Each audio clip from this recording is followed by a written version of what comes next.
The aim of these events is to increase dialogue and intercultural exchange, particularly in relation to the experiences of refugees and asylum seekers through the arts. I'm very pleased to welcome Hong Dam, a Brighton-based artist. I'm not going to introduce Hong in any more detail than that. And I left Vietnam as a refugee, boat refugee, when I was 8, so they remind me a lot about my own childhood, but yet we were very different. And they wanted lots of things that I didn't want to give it to them, like technologies, like phones and computers and things that their friends have. And I said, well, I kind of say no, but yet I have to understand where they're coming from too. So I decided to leave them a visual diary, which is more like an artwork kind of book. But then I have an urge to kind of write as well, so I just write. So I just do anything that I feel I can express my own feeling or frustration or communicating. And I want to communicate with my own daughters because now they're teenagers. And a lot, they have their own fear and anxiety, yet they think that I'm quite fearless. But why am I fearless? You know, so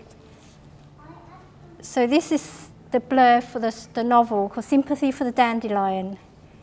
In a world shaped by war and politics, family and cultural divide, superstition and prejudice, a young girl is being caught in the mayhem of the changing world around her. This is Vietnam, 1979. In hope of finding promised land, families are split up and divide in order to brave the boat journeys of the unknown. Boats are ransacked by pirates, stranded in secluded islands without food. With others are drowned, unable to withstand the force of nature. A lucky few manage to make it to promised land and tell their stories. What does promised land look like to you, I wonder? In a story of loss, hardship, separation, friendship, love, bravery, but above all, hope. Kim finds herself making friends with an unlikely group of children from different backgrounds. Through empathy and understanding, they bonded, but not for long. Like the dandelion seeds, the children were soon scattered and blown to different destinations. Their lives and fates are left to chance. Wherever they land, they will adapt and thrive on even the smallest inch of given soil. This is the story of Kim from war-torn Vietnam. As an 8-year-old girl, she endured a perilous journey by boat to an even precarious existence in a Hong Kong refugee camp. Finally, she's rushed by plane to an abandoned hospital in Ashford, the site of a makeshift refugee camp. 2 years later, fleeing her motherland, she is eventually housed in a Thamesmead housing estate. As an outsider, her trial is not over. So like you say, I wrote this initially to connect with my own daughter, and it's just so they can understand why they think, you know, I'm a quite. I don't want them to think I'm really harsh, but I'm different, and I'm different because of my background and the things that I had to go through. I wouldn't want them to go through the same thing, but yet it's, you know, we often stop doing things because we fear. But if we have got no choice in the matter, then we'll just do it. And then we realize, actually, we can do it. You know? And I try to use that concept with my daughter to say, if they want to do something, I'll say, try it, you know, and see how far you can get with it.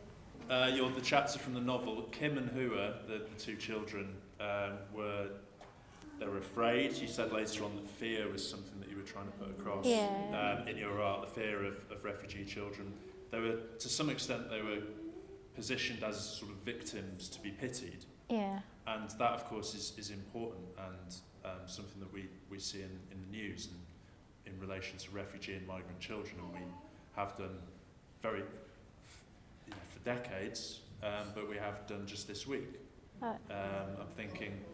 I'm sure some people in this room were reminded of the Aquarius, the ship that was sort of marooned at sea for a few days. The rescue ship, there were 600 people on the Aquarius in the Mediterranean, 100 of them were children, and Spain refused the ship to dock. Malta did, France did as well. France condemned Italy and then said no, but it can't dock here. And eventually it went to Valencia in Spain. 100 children on the ship. I'm sure that some of them were experiencing very similar experiences to what were described in your novel from the late 70s. And of course there's been the really harrowing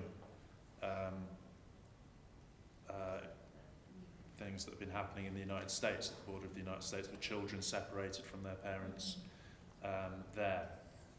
So to some extent, it's important that we see children as victims, but as well as that, children are more than victims, aren't they? I think that came across in the chapter. Children are incredibly brave, refugee children, migrant children, at dealing with the unknown, at dealing with these situations.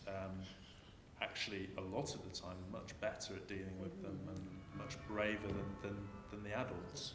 I was wondering if that was something that there were hints of that in the chapter. Is that something that comes through in the rest of the novel and in your experiences? I think what happened is, especially if you don't know any better, then because adults kind of have already lived for so long already, so they understand that should be like this, but children doesn't.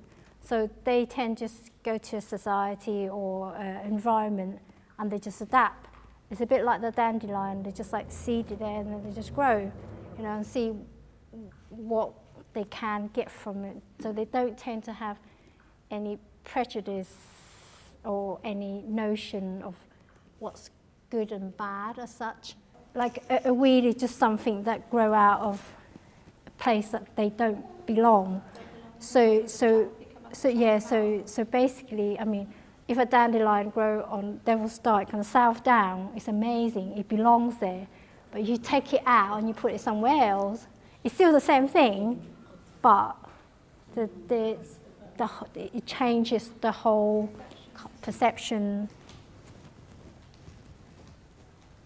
So your clothing could be,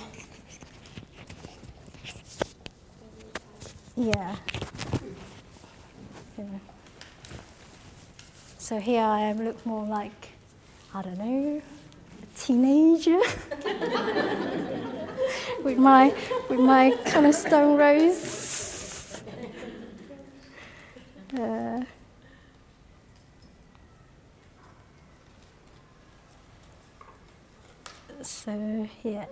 So just to demonstrate perception of changing clothing from one culture to another. And I think if I don't speak English, you also treat me differently too. But because I do, because I see that when I go back to Vietnam, because people respect me because they think I'm in English. And if I'm Vietnamese, they probably like kind of trodden on me as well. So language, I think, is a powerful thing, and words, I realise that it's actually powerful than I thought. It's a big change because in some way it's almost like a barrier.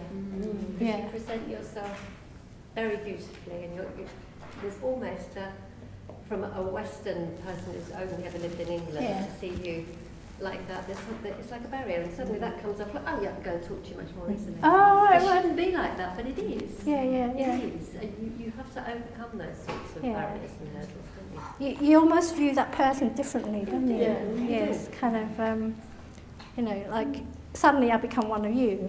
Before I'm more like someone from outside or Vietnam.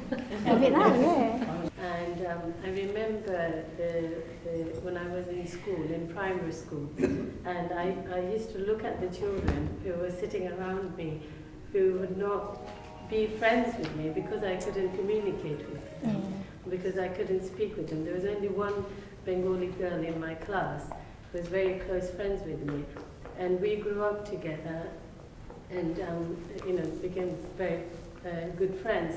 But after 30 years later, those group of people that were in the same class came together, Okay. and they saw the transformation of me, and they all kept, they were shocked. But obviously things over the years have changed, but it's the way how people actually see and value you as a person. So it does change, and I think the responsibility also relies, on us as well, because we need to take that step forward. Yes. We can't just expect, I'm saying we because Yeah. I believe all of us hold a responsibility. It's not just on the individual. I think it needs to be a two-way process. Yes. Yeah, so Definitely. we take one step, but I feel that if I don't move forward, I'm not going to expect anything back from somebody else.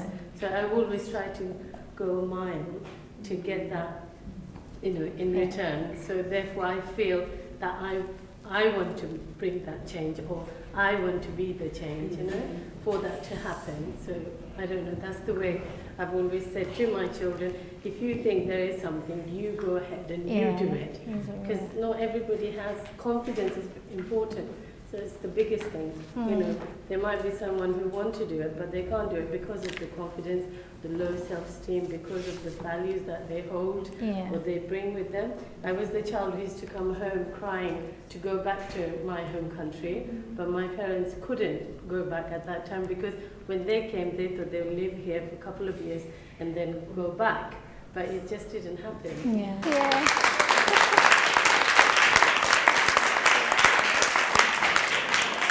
But the most powerful bit for me was at the end, when the speaker, who had looked so elegant in her beautiful Vietnamese costume with her hair the way it was, as she removed it and revealed her jeans and her black t-shirt and let her hair down, the transformation that so effectively made us appreciate how we judge people by their appearance and how wrong we are to do that.